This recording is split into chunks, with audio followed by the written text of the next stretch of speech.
bullshit, and we're here to call it out. Real talk, raw truth, and plenty of spice. Welcome to She Who Thrives. We're your hosts, Caitlin, Mindy, and Harrison. October is Breast Cancer Awareness Month, and today we're joined by a very special guest who has walked through her journey with incredible grace and strength. Tami Hess is here today to share her story, her wisdom, and her heart. You guys, I'm really excited to be on here for you guys, and thank you for having me for Breast Cancer Month. Like, I am so honored. So thank you. We're so excited to have you. We're going to dive into your diagnosis, your emotional and physical journey, and a message that you have for women and families going through similar situations. Perfect. Like I told you on the phone, you're always somebody that I've looked up to. You always carry yourself with such beauty and grace, and you're intelligent, and you've always been such a go-getter, and you're just such a fun person to be around. You have the most uplifting spirit, and you're always so positive and so cute. So we're just super grateful that you're here and that we get to listen to your story.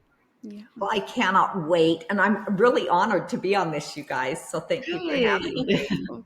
Thank you. So maybe just start by telling us a little bit about you. Okay. Just you. So I've been raised in St. George, Utah all my life. My dad coached here at Dixie High. I've been in network marketing, if you can imagine, for nearly 40 years. It was my niche. It had no boundaries. I'm always late. It's perfect. I'm the mom of 2 kids, and we always joke I should have been their aunt, not their mother. They take care of me to this day at 67. They're still like guiding me. And I am, after 2 marriages, I learned I'm not good at marriage, girls. It's not my thing. That's okay. So I'm single. I run a health and beauty company, or I'm part of a health and wellness beauty company. And I just love my life. And I have been clear of cancer for 5 years. So thank you, God. Yay. That's so exciting. Amazing. So how did you first find out about your diagnosis, and what kind of went through your mind at that time? Well, you guys, I had this little lump right here that kept getting larger.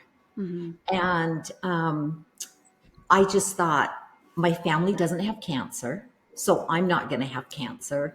And I got lazy about the mammogram. And so finally I said to my mom, I go, God, this stupid lump thing keeps growing. And people will ask me, did it hurt? It kind of started to hurt. I'm like, what is this thing? And so I called here to get a mammogram. It had been like probably 4 years. And I called to get a mammogram. And they said, well, we can see you in February. And this was December. And so I went to my mom and I'm like, they can see me in 2 months. And she's really funny, you guys. She's 94 and brilliant. And she's like, you call them right now and you get a mammogram. You have a lump. I'm like, it's just a lump, Mom. So I call and I told the girl, I said, I've got a lump if you could see me. And so the 1st of January, they made an appointment and I went in not expecting anything at all. And the girl did the mammogram and she'd go out and come back. We need another picture and another picture. And so after quite a few images, they call you in with the gentleman reading it, whether he's a radiologist, and they call me in. And he says, I think we might have an issue here. And I got physically sick. And he said, we're going to do a biopsy. So if I can tell you, girls, the biopsy for me was miserable. Really? And I ended up... I have the vagal nerve response. I don't even like to see a needle. And I'm sitting there at the hospital, they're doing the biopsy, and I know it's just a fibrous, right? Mm-hmm. And they're doing the biopsy, and the nurse is holding my hand. They're sitting me up, and I'm like, yeah, I'm fine. And the doctor's sticking needle. And all of a sudden, I'm like, I don't feel good. I'm not fine. And I black out on them, Oh, no. So I black out. I come to, and at the doctor's there, and he goes, we can finish and do the other side. I'm like, no, I don't feel good. So I spent about 30 minutes in there in recovery, throwing up. And I'm like, what is happening? And I said, please reschedule me. So they rescheduled me. 2 weeks later, they did another biopsy. And I remember getting the call from Dr. Carter's office. And they're like, "Hi, Tami, it's Susie with Dr. Carter's office. And he was wondering if you could come in and just sit down with him this afternoon at 1 or at 4. And I called my daughter. I said, "I got cancer." And she went in with me. And Gail Carter was amazing, you guys. And he sat down with me and he said, "Tami, you got cancer." And I just was at that point, now I'm shocked. My daughter is bawling and I'm like, "Okay, what are we doing here?" And Gail just said, "We're going to set you up with a surgeon." And so Tara and I got in the car. I was just numb. And I think when you hear the word cancer, I will tell you that diagnosis stays with you the rest of your life. But it's very frightening. And Tara said, "We have to go tell Grandma." At the time, my mom was 89. And she says, "We got to go tell Grandma." And I said, "I don't think we should tell her." And we get in there and her and I are sitting there. And my mom, finally I go, "Mom, I have cancer." My brother walks in and I'm crying and my mom's crying. And he goes, "What's wrong?" And I go, "Cole, I got breast cancer." And my brother's so smart, my younger brother, he goes, "Well, of course you have breast cancer. You have a lump. What did you think was going on?" I just laughing. I'm like, what was I thinking? That's right. So that was that moment of we're going on a whole new journey here, Yeah. So that's how that started. So you found it yourself. Did you do self-exams? Were you good about that? Yeah. Well, it was just here. And I'm like, what is that? Could you see it or did you just feel it? I could feel it. I couldn't see it. And I think women, you've got to do those self-exams. You've got to get in the shower. So many women, you guys' age now, are going to be told it's nothing. No, you have to go in for that mammogram. You have to push. Do you feel like this experience brought your family closer together? Yes. In fact, I'll tell you what it did. I only have 2 children. I never was good at a mom, never thought I'd be a mom. But anyway, so my son moved back from Minnesota. He does radio. And Tara just took over. She just stepped in. Her and my mom, they were at every appointment. They just took me. You guys, it was almost like a relief because I'd been so A-type personality that all of a sudden people stepped in and just started to take care of. Girlfriends would come and stay. I mean, it was very interesting, but yeah, our family became really close. So if I can tell you that moment of going in and you're getting cancer, what's amazing about it, you guys, is there is always a support system. They're always going to have, and it's going to be women that have had cancer. So a moment I will remember is Sherry Ellsworth has just been an amazing friend here. I met her because she had survived cancer and she would guide me. She'd say, "Okay, your hair is going to fall out on day 12, So there was that guiding, and my family, it was like we were eventing everything. We were always together during that. Well, good. At least that's one positive. Oh yeah. Yeah, that was the best. So you get your initial diagnosis. What was your treatment plan after that? Well, here in St. George, they have you go with the cancer coordinator. And so I went over and she just kind of sat down and said, "This is what they're going to do. And your cancer is a estrogen-driven cancer." This is interesting for women. They ask if I had taken hormones. I had not. And I remember her saying, "You might not need chemo, but you're going to have a surgeon. And the surgeon will go in, they're going to remove the lump." Okay. And so I remember I called my sister, who was a nurse, and I said, "Mickey, what should I do?" And she goes, "Get a mastectomy, get it out of you." And I was like, "Oh." And I called Deanna Esplin from here, and who had worked the hospital radiology forever. And Deanna said, "At your age," I was 62 years old, she goes, "You know what, Tami? I wouldn't run the risk again, get the mastectomy. So I was kind of in this debate. What do you do? But we just thought that it was just a lump they could remove. Okay. And so I had a doctor named Dr. Lewis that I love, Dr. Lewis. And he called me and, I went in with him. I had breast implants 30 years, you guys. And so he had arranged for a plastic surgeon to go in with me because I said, Dr. Lewis, if you were me at 62 years old, if I was your wife, would you tell me to get the lump out? What do you think of a mastectomy?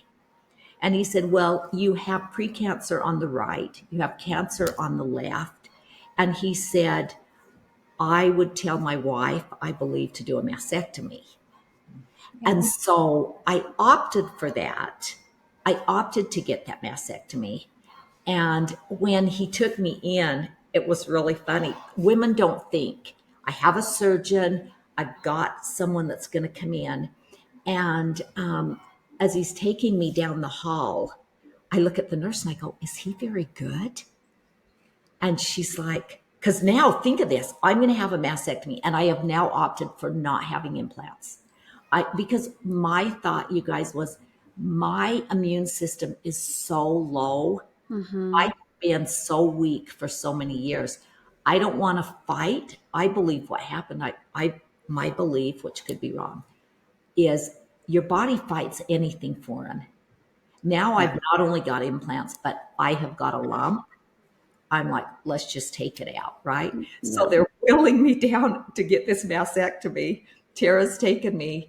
And I said, is he very good? And she goes, Tami, if I wouldn't have had him, I would have gone to Salt Lake. So luck, I got luck in the pattern, right? And so he just wheels me down. And it was during COVID. And so I was really lucky that Tara could go with me as far as getting me in for pre-op. And you guys, what's funny about this is I want to rewind a little bit if I can. In 2019, I would be in my house and I would hear a voice and it would say, drop to your knees. And I would drop to my knees and I would just pray in gratitude, how grateful I was. And in December, I knew something was wrong. And so I want women to really be aware, listen to what you're hearing. And I had a dream and I would wake up about 3 a.m. I'd think something's wrong, but I couldn't nail it. I didn't know what it was. I wasn't paying attention. And this was before the biopsy, but I had a dream and this voice had said to me something interesting. Mindy's aunt is my friend. And I had lent her these boots and shirt and I hear this voice. They were cowboy boots and a cowboy shirt. And this voice wakes me up at 3 and it says, get the shirt and boots back. And I get the shirt and boots back. And I go back to sleep. And the next day I called and I call her up and I said, niece, did I leave those shirt and boots? And she goes, oh, I'm so humiliated. I have them. Okay. I go pick them up. But the point of my story was those boots had been given to me by my father and that shirt was his. And I'm driving over the Bloomington River Bridge and I go, that's my dad. My father's around me. So I drop to your knees. I'm doing that. So back to the mastectomy.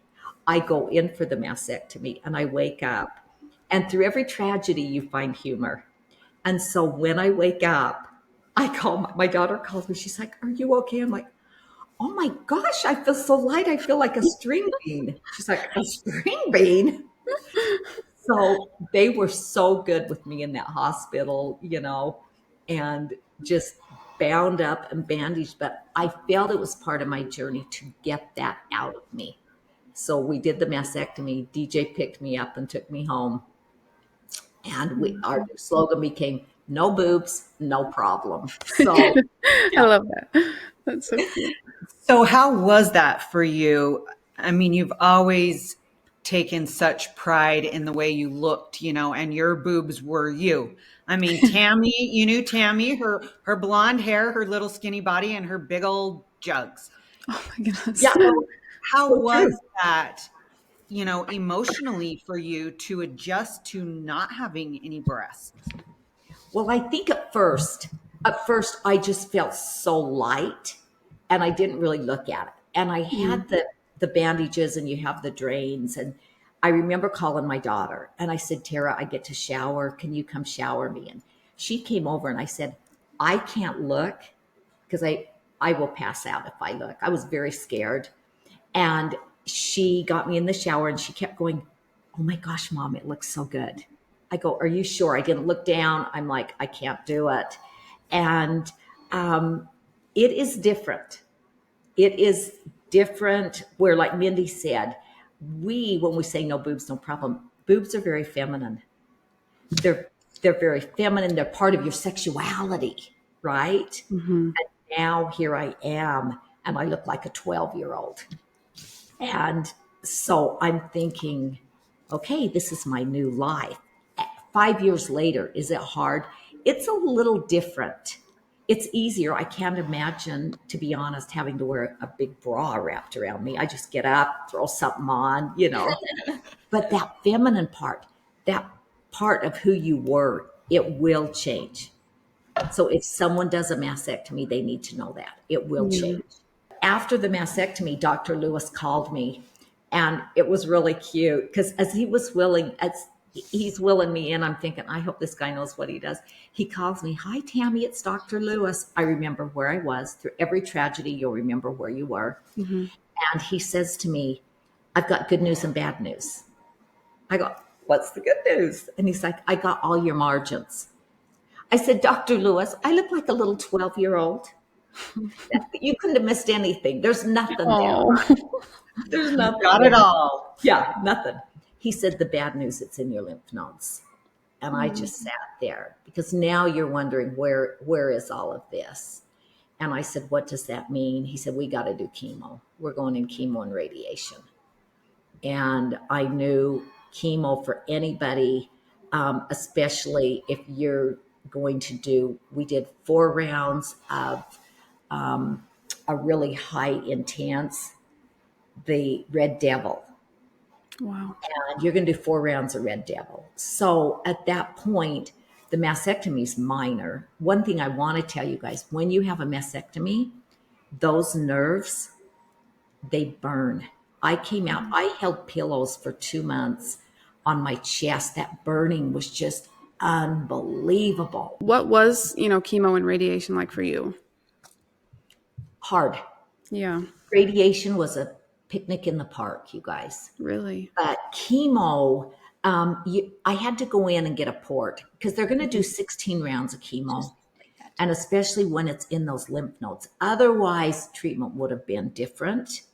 And so, as I talked about my friend Sherry Ellsworth and Debbie Zockel, I want to really do tribute to those guys. They had both been through cancer. And Sherry said, Tammy, on day 12, because you go every 14 days with 4 doses. So she goes, after your first dose of the Red Devil, day 12, your hair's going to fall out. And I'm thinking, no, maybe not. Who knows? I'm always the optimist. Yeah. And day 12, I'm in my bathroom and I start brushing my hair and it's like, oh my gosh, like coming out. My hair was literally down to my waist. Wow. And I had loved my hair. It was really thick. I'm a hair twister. So I call myself twisting hair. So DJ comes in. I'm like, DJ, you got to shave my head. This is coming out. So my family came over and I remember DJ shaved my head. And I remember as he was doing it in my mind, the buzzing of those shears. I just was like, and all my little grandkids were there. I had my 5 grandkids, or yeah, 3, 4 grandkids. But my kids were there and he's shaving and that buzzing. And all I can hear is in my head is, I hate cancer. I hate cancer. I hate cancer. And Deej didn't shave. He left me a little bit of hair. And then he did something amazing. And he turned to me and he just took the clippers and he goes, and you're going to shave my head. Hmm. and we shaved DJ's head.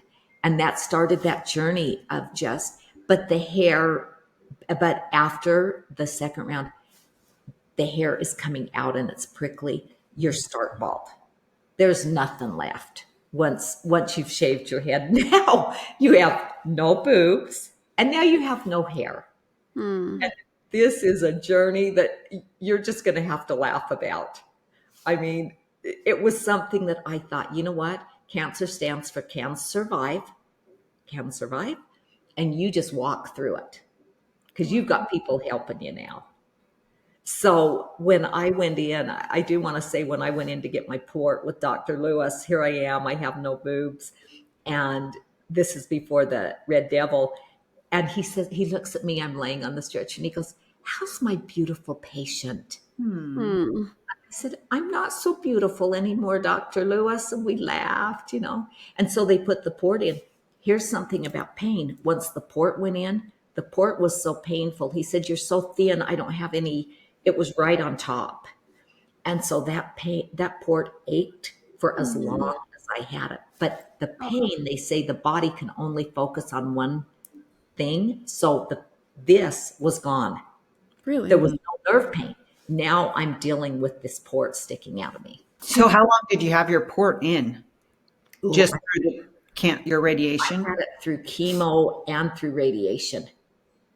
And then Dr. Lewis, they took it out in the office. I was scared to death, and it was really easy. I'm sure that was such a relief. I've kept it in my container. I feel like the port saved my life, and I keep it, and I remember that. But for women that are going to go through chemo, I would tell them some opt to have it in the arm. The problem is that vein is not going to handle that all the time. Yeah. And so, and I'd had friends who had chemo. Some quit. They said it's going to kill me, and they couldn't do it. But you kind of do it like you have chemo day, and you get up, and I would always get dressed up for it. I'd put on makeup on my bald head and had my favorite cap, and I'd go in and they're like, you look pretty today. I'm like, I know, it's chemo day. I tell women, man, you gotta, if you're not a makeup wearer, you better start, because you lose your eyelashes, your eyebrows, your body's just like hairless. Wow. Yeah. So it's good. Did it make you really sick during your treatments? Sick, but you guys, I never threw up. This is a really strange thing. I think my body had been prepped. One thing women have to look at, you guys have to look at your nutrition. What they know now, nitrates can cause cancer, lunch meats, things like that. But sugar, you guys, is feeding it. And Mindy knows me. My kids grew up on watching me get up in the morning with a Coke and a Snickers in the microwave, heated with a fork. That's how I lived. And I thought it's what kept me thin, because my friends battled weight and they were eating steak. I'm like, no, you just go on sugar. You'll never have a pound to lose. So I was really, my kids, I would make them for my kids, and my kids would be like, we want a real meal. I'm like, it is. It's a dairy. There's your milk, nuts or protein, hot meal, heated. Yeah. Oh, No sugar, girls. As far as you can back off of sugar, back off. yeah. Chemo, everything tastes horrible. Really? Really? Horrible. Metallic. I found myself craving baked potatoes like you can't believe. I'd say I need a baked potato. And the fun thing about chemo, everybody handles it differently. So I'll take you to a day of chemo. So I would get up, get ready, get my high heels on. I always had high heels. And I would cry by the time I got on Dixie Drive. Now I'm crying. I don't want to go. And my dad always said something, girls, I want everybody to remember this, no matter where you're at in life. He'd always tell me as a coach, quitters have a little heart. Winners have a big heart. Quitters whine. So the first time I went, I took my dad's Dixie High ring in my hand, his champion ring. And I'm like, Dad, we're going to chemo together. Because he had passed in past years ago from kidney failure. And so he would go with me to chemo. And I'd think, I am not having a little heart. I am not quitting this race, right? I got 16 times, and you start to count them down, 15 more, 14 more. And so you go in for chemo. They will do your blood work before to see what's happening. And you just sit in the chair. Nurse comes. I'd always have them numb the port. I'm like, I'm just a baby. I'm like, can you guys numb? Spray some lidocaine. Then they come with the chemo, and you're there for about 4 hours. And it just drips, drips, drips. So the fun thing on the 5th through the 16th, dolls, here's what I love. They give you Benadryl. So all of a sudden, you're kind of loopy. And the only problem is, one of the times I remember is that the person I was dating, he came. I said, you're going to have to come because they're going to give me this Benadryl. And so he'd have to wheel me into the bathroom, because I'm a little bit off. But I would go home after that session, you guys. It was so good. I would sleep for like 3 hours. Yeah. But the steroid, now I'm awake 36 hours. Oh, so gee. everybody's sleeping. I'm out doing yard work. Oh my goodness. At 2 in the morning, topless. Who cares? At my pool. Working 3, 4. I'm like, oh, I've never felt so good. So that's the good of chemo. Benadryl to sleep for 3 hours, and then the steroid to be up for 36. Wow. Amazing So, that you found a positive way to look at everything. Yes. Well, you have to find humor. I read a book that said through every tragedy, you must find humor. Mm-hmm. And this, in fact, Dr. Carter Gale said to me, when I went in, he said, Tami, I want to tell you something. And I said, what's that, Gale? And he said, I can't believe you. I go, what do you mean? Now, this is how blonde I am. I always tell people my depth of my brain's about this big. He goes, you went around town you didn't care. Like some days I'm like, I bought a wig. I think I wore it one time, and my mom would say, darling, don't you want to wear your pretty wig? I'm like, not really. It's kind of scratchy and itchy, right? Gail goes, you just strolled around like nothing had happened. It didn't dawn on me because I was just, remember, quitters have a little heart. I'm just going through the heart race. And he was, so I really had to stop. And I said, Deej, was I kind of funky? And he goes, oh, Mom, you were hysterical. You just didn't care. Because I wanted women to see, get that mammogram. This is cancer. I didn't want a pretty cancer up. I thought, this chest I have now, this is cancer.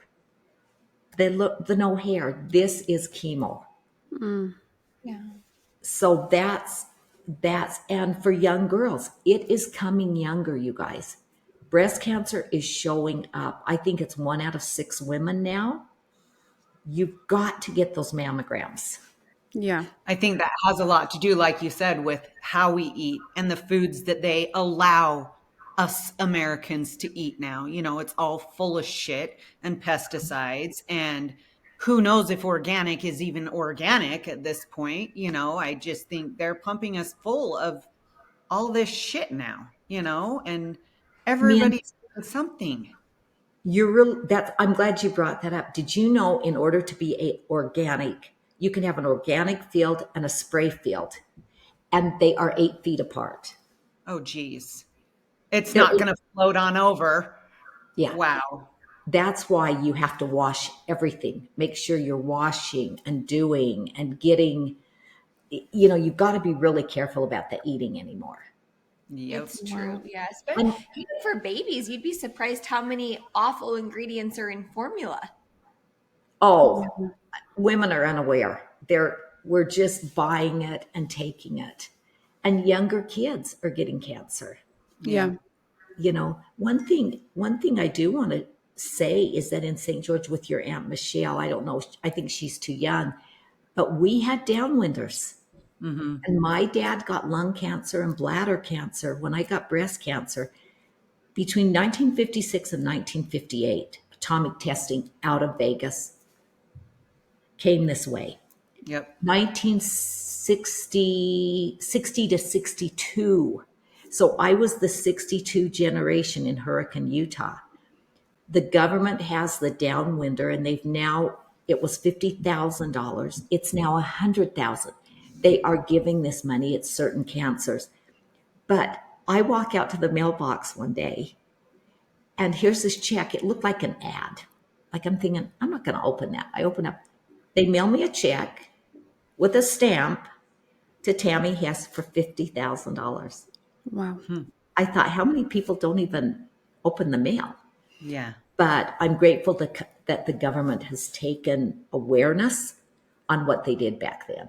Yeah. So many downwinders here in St. George. My mom lived in Enterprise when that happened, and she said she remembers being a little kid playing outside, watching these super cool mushroom clouds float above them.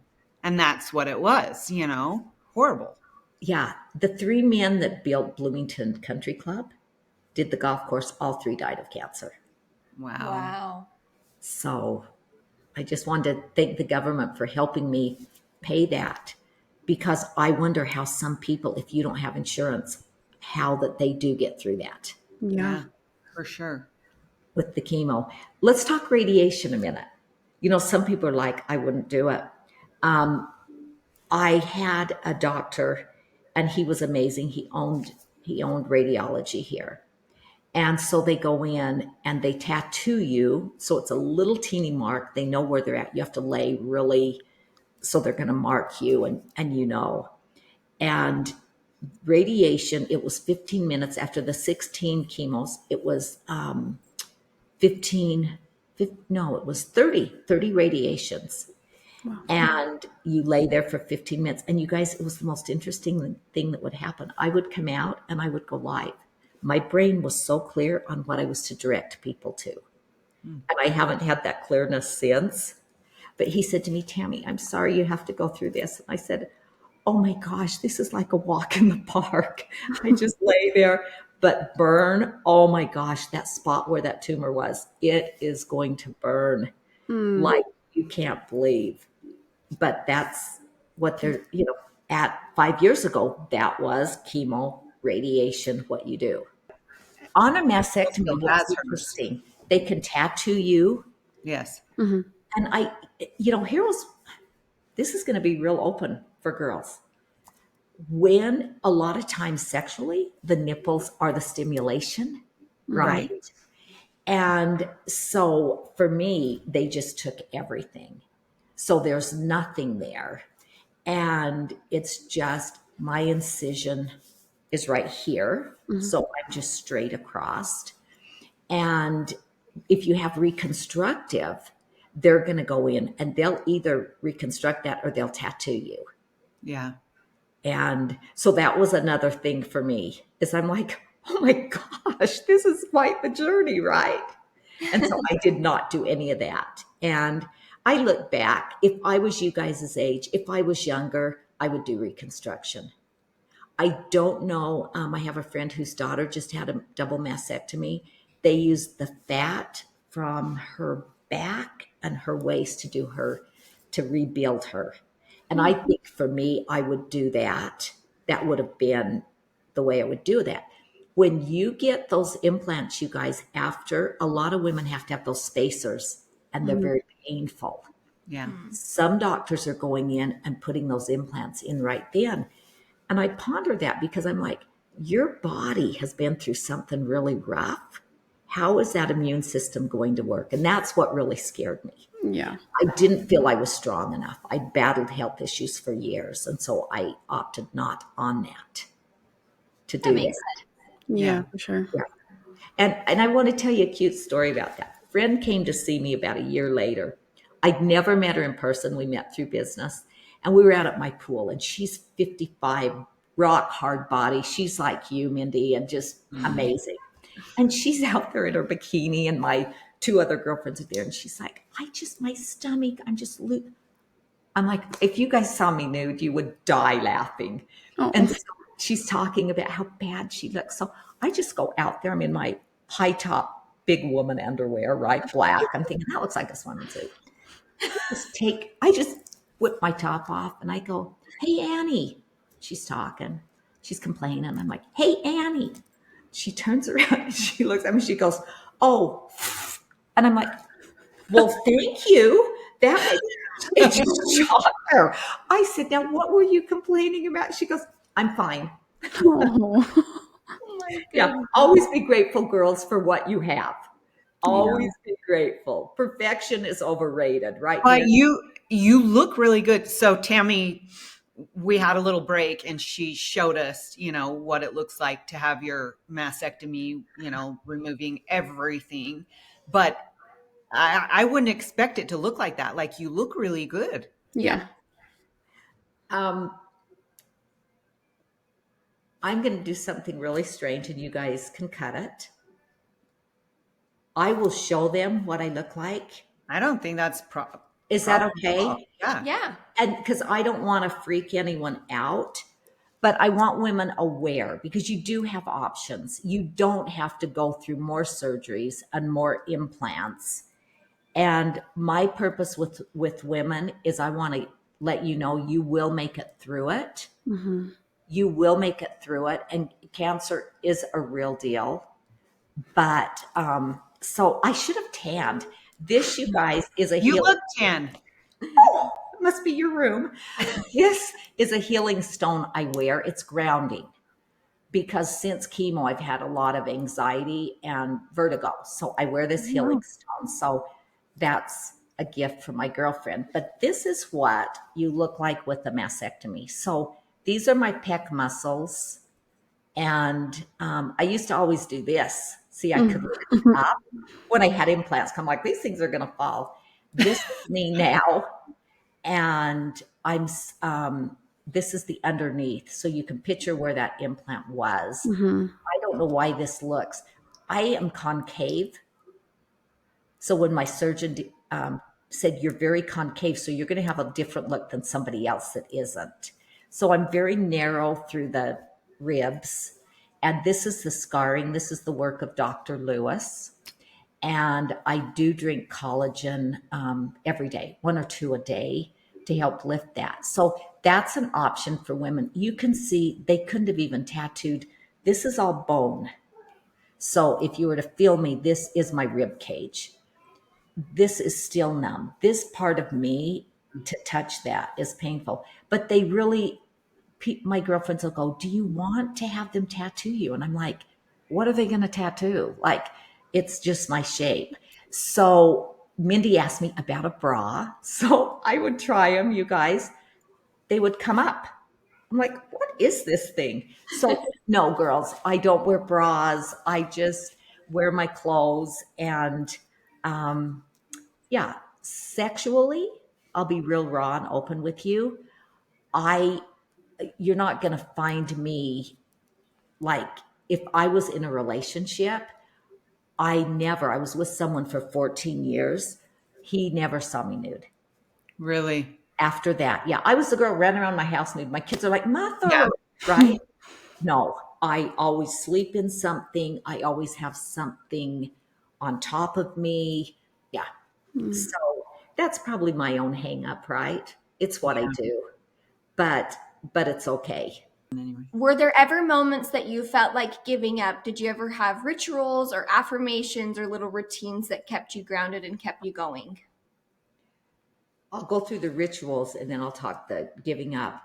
I would get chemo and it was summer, and then I'd go up to my mom's ranch in Marysville and she took care of me. But I would get up. I always got in the shower. I always did my hair and I always did makeup.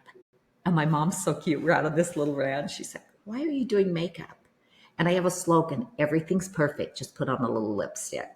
So I knew if I fell into what was really happening, that was going to be rough. Mm-hmm.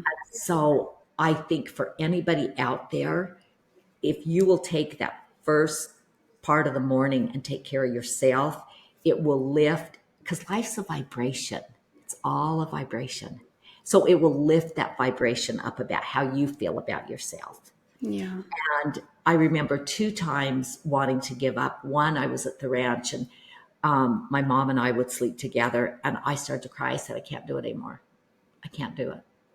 And my mom said, you are not giving up. You are not. And I go, oh no, I'm not quitting. I just can't do it tonight. I'm tired. I'm so dehydrated. You get really dehydrated. I'm not a big drinker. And so you stand up, your heart starts to beat, you think you're going to faint, just exhaustion. And then I do remember recording a video in my room, and I put it online where I just said, just crying.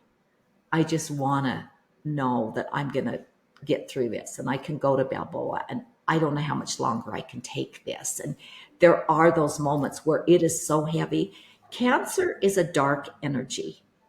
And what I mean by that is when you have it, you're vibrating in this really weird feeling that you're like, where's this coming from? I'm in my same house, my same bed, my same clothes, but it vibrates with a heaviness. Maybe that's what I should call it.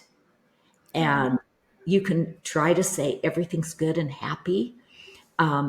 People would call me, I'd like to come see you, but there's COVID. And I said, oh no, God wouldn't give me two hard things. You can come over. I am not getting COVID because I got chemo, right? Yeah. So you have those give up moments. And I did have DJ living with me.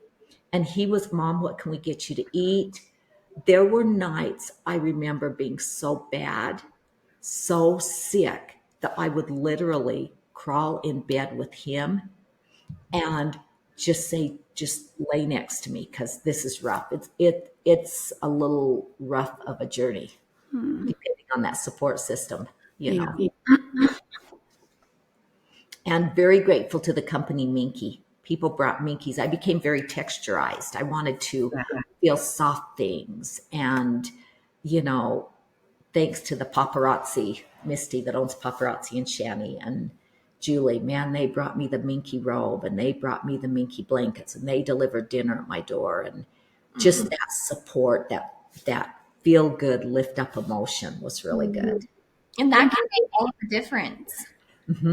It does make all the difference. Yeah. And your support system, you guys with cancer, again, Sherry Ellsworth, I would call her. Sherry would say, this is what you've got to do. You're okay. Deb Zockel, if I can take a minute on this podcast, dedication to Debbie, is Deb and I grew up on the same street in St. George, 650 South. And when Deb got cancer in 2014, breast cancer, she thought she was done. It came back when she ran I believe it was the Boston Marathon, had appendicitis. Cancer had come back into the appendix. And Deb made it through the marathon, got home, drove herself to the hospital. But when the doctor called her, he said, Deb, we got to call an oncologist. And she told me, she said, Tammy, I started to cry. And it had gotten into the kidney, into the appendix. So Deb and I, during 2020, she was battling. Dr. Haslam was trying everything for her. And we talked every day. And if I had a bad day, Debbie called me. And if Deb had a bad day, I called her, or, you know, vice versa. And she really fought. And she would come over. We'd lay on my couch. Her son, Jake, was taking care of her. And she'd lay on my couch if he had an appointment. And we'd visit and we'd talk about things.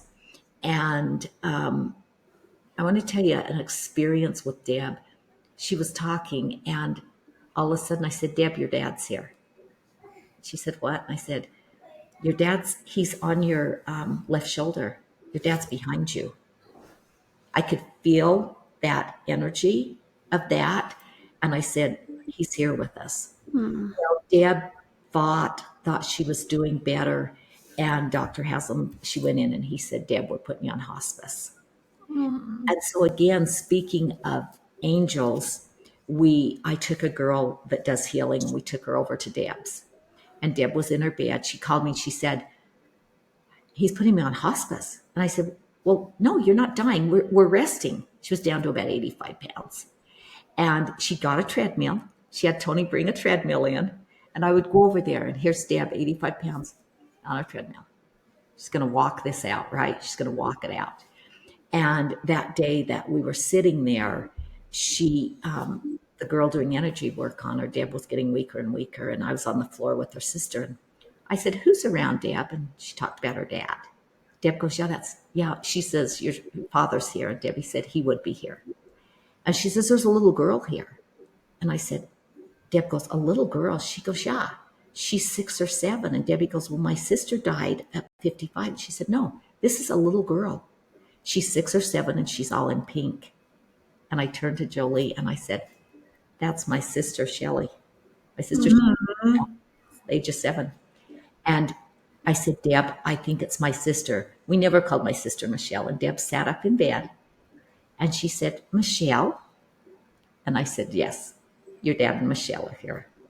Wow. I really dedicate this to Debbie because she fought. She never gave up. She never thought she was going to go. And she was so cute with me. And everything was with humor.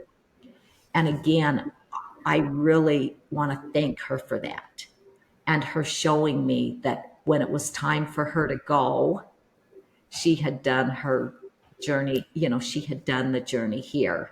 And she was always positive, always laughing. And she ran up until about 30 days before she passed. She would get Yeah. up and out on those walks. She was incredible. Incredible. Can you tell us, about your final day, when you rang the bell and they tell you, you're cancer free? What was that like? Well, interesting here with Dr. Tay, they have no bail. Really? Oh, They really? have no bail. There's no bail. That's lame. Yeah, you get done. I got done. I'm going, this is it. And I just walked downstairs. I mean, it was done. Really? And I'm not, I know I'm very outgoing looking, but I don't like attention on me in a group. But when I walked down, my son was there. Mm. And my kid, and Tara and her kids, my kid's father was there. There were about 20 people there. And DJ had brought, I think, the radio truck. And I came out and they played Simply the Best by Tina Turner. Oh. And it was so emotional that we were done. But I look on that picture now, you guys, I was so bald. I looked so bad. I'm like, did we post that all over town, And he did. But my kids made every moment of that journey like we were getting through it, no questions asked, and they made it as if it was a party. And so I tell women, visualization is so important. You must visualize ringing that bell, Yeah. getting done with this, walking out of there, and you can survive and you are doing it. And it is just a dip in the road. And as somebody told me once, Tami, you're just being polished. God has polished you. Wow. And for that, I am so, so grateful. That's amazing. That is incredible. You're so positive, even though cancer is probably the biggest thing that everyone is afraid of. And I feel like you've handled it with so much grace and so much positivity. And I think that there's going to be so many people that see this that maybe be in that situation, and it can give them, I don't know what the right word is, but they can feel like they can get through it because of your story and because of the way you navigated it. I want them, you guys, I want them to go, this is just a dip in the road and I'm being polished. And what I hope is more women will take their shirts off that have had mastectomies and say, don't let this happen to you. Mm-hmm. Be aware of your body. Watch what you're feeding it. Watch what's going on. Stress, you guys, I believe mine was all stress. Really? I don't think I would have gotten cancer. I think it was stress. It was tough times. And I look on that, I would have done things very differently, I think. But I want them to go, we can do this. I get called all the time from people, you guys, and you're having those calls. But the one thing I want people to never do is never in a conversation with someone who has had cancer and has survived to say, my friend, she just died of cancer. She had breast cancer and it came back. Whenever people tell me that, I'm like, la, la, la, la, la, la, la, la, la. Yeah. I don't want to hear it. I don't want to hear it. Yeah. That's the one advice I would give women is only tell them of your friend that also survived. But if they didn't, don't go into that loop of and then it came back. Yeah. I agree. Yes. Everybody's carrying that. Michelle's carrying that. Everybody's carrying that on their shoulder. Yep. Will it come back? Yep. So we do a tip of the week every week, Tami. This week's tip is to prioritize awareness and compassion. Do your self-exams. Remind someone you love to do theirs as well. And if someone in your life is walking through a diagnosis, reach out to them. Don't wait for perfect words because you're never going to find them. Just reach out. A simple text, a meal, just sitting with them. It can mean more than you will ever know. And awareness saves lives, and kindness carries people through the hardest moments of their lives. Thank you. That is so true, because it was Michelle Orton, and I probably told you this, but Michelle Orton came to me. She had cancer. She reached out and came over, and I was scared. I really thought, am I dying? You know, there's that thought of, am I dying? And you're just kind of numb. And she came over and I said, Michelle, because she had come through it, and I said, were you afraid of dying? I just kind of sat there on my couch, and she said, oh my gosh, Tami, death is the next big adventure. Can you imagine from dying? And she totally flipped me. Instead of going, oh, I was so scared and I was so sick. And I go, it is? And she goes, can you imagine the next big adventure? That was the one woman that stuck in my mind that shifted that instantly. You guys are so good making awareness to women and getting that out there. Tops off to breast cancer, right? Yeah. Tops off to breast cancer. Thank you for being here with us today and sharing your story. You really do just radiate so much light.